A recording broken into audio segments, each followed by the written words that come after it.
You have felt it, haven't you? That maddening, frustrating, and utterly bewildering sensation.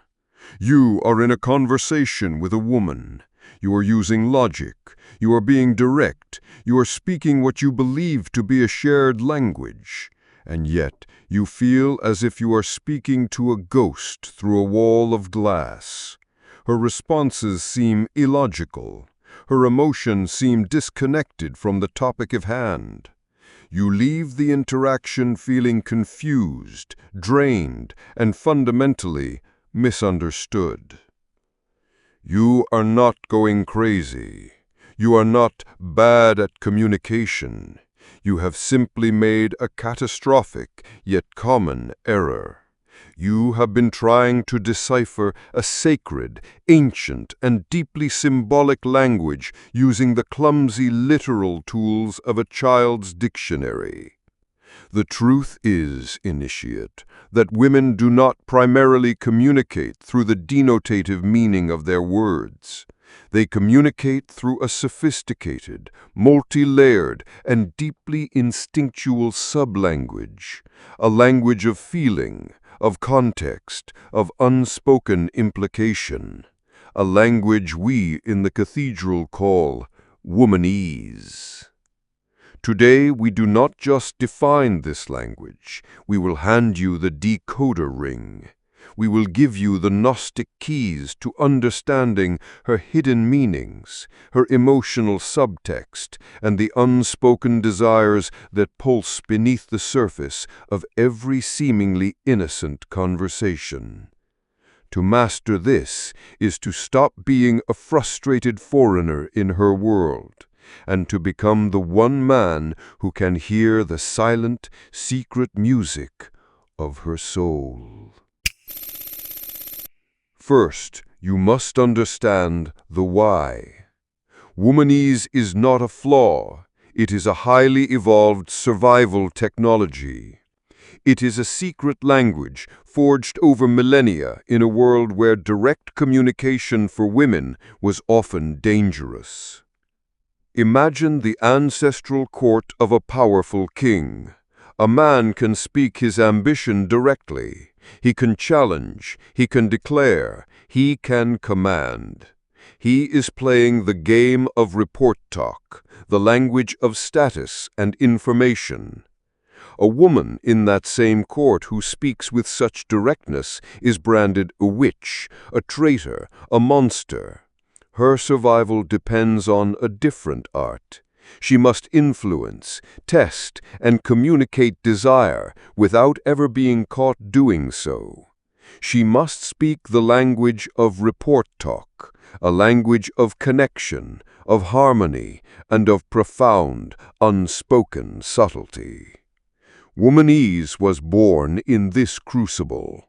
It is a language designed to achieve three primary critical objectives that overt masculine language cannot.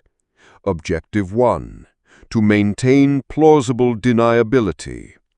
Womanese allows her to send a powerful signal of interest while simultaneously maintaining the ability to deny it if it is not well received.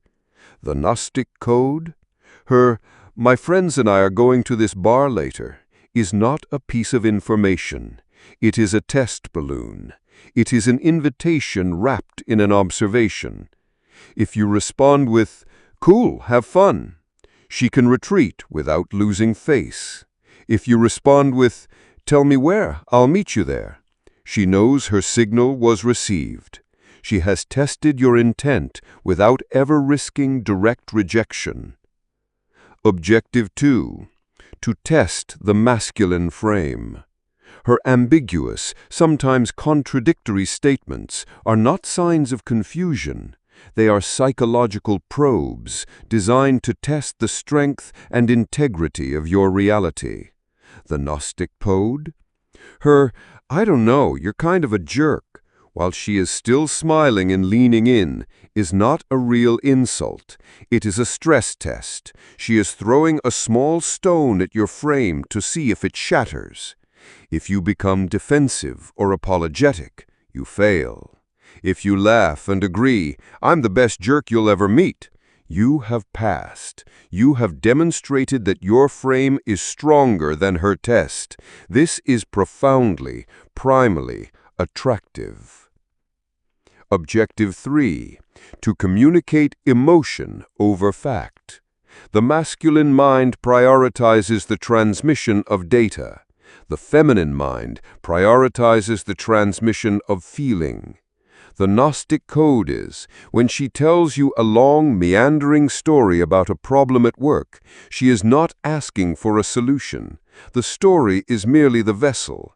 The true content of the transmission is the emotion she is feeling: frustration, helplessness, a need for validation. To offer her a 5-step plan to solve the problem is to completely miss the point. It is to admire the design of the cup while ignoring the sacred wine within it. The correct response is not to solve, but to resonate. That sounds incredibly frustrating. I understand. Now that you understand the why, let us deconstruct the how.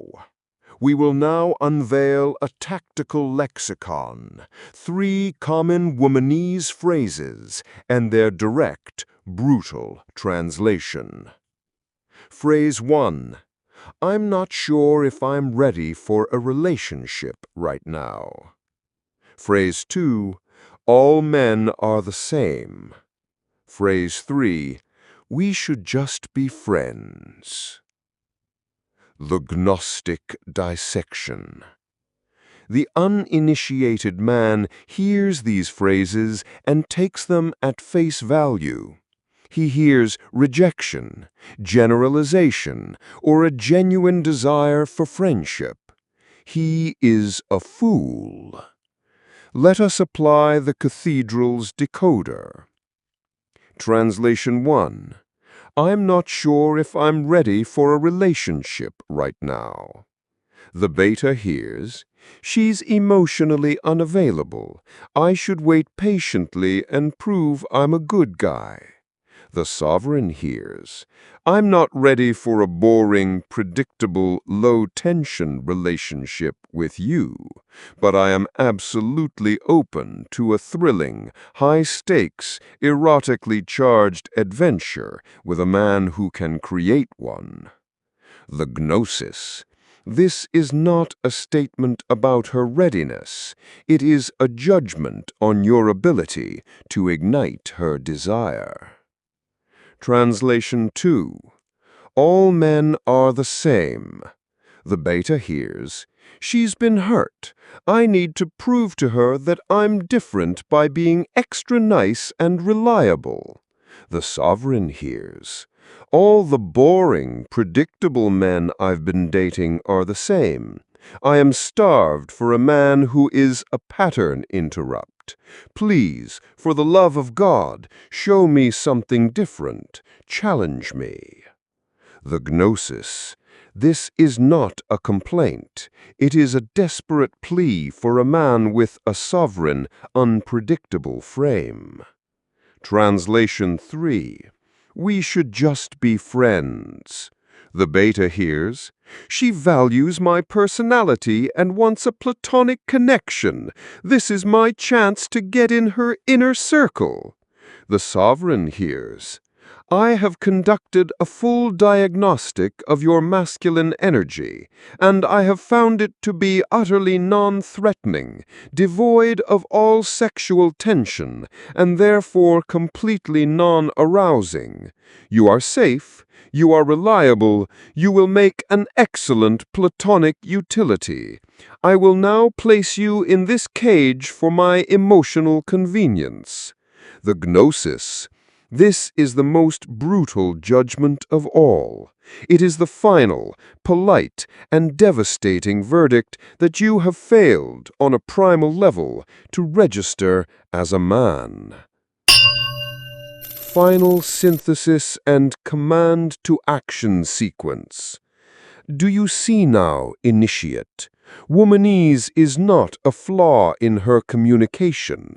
It is a profound, powerful, and deeply informative system that is constantly broadcasting the truth of her inner world, if only you have the gnosis to hear it.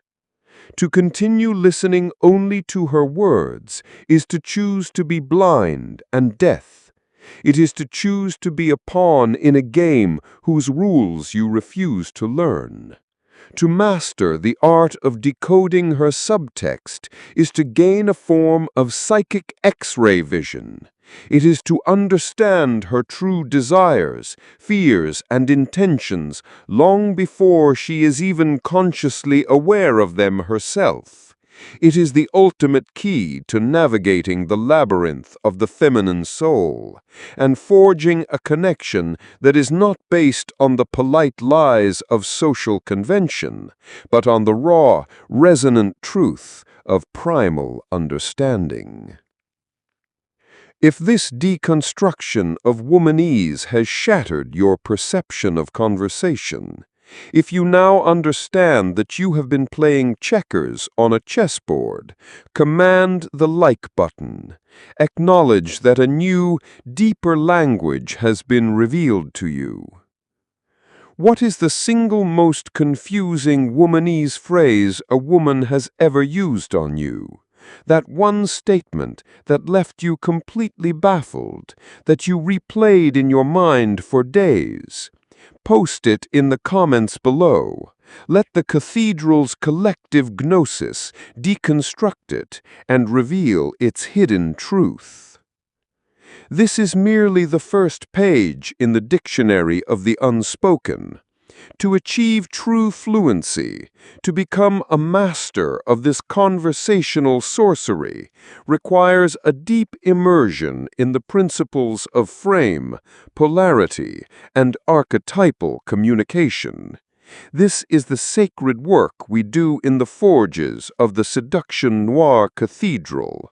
Subscribe and strike the obsidian bell of unveiling. Commit yourself to the path of becoming the one man in 1,000 who doesn't just hear her words, but understands her soul. Stop listening to what she is saying. Start listening to what she is not. That is where her truth and your power resides.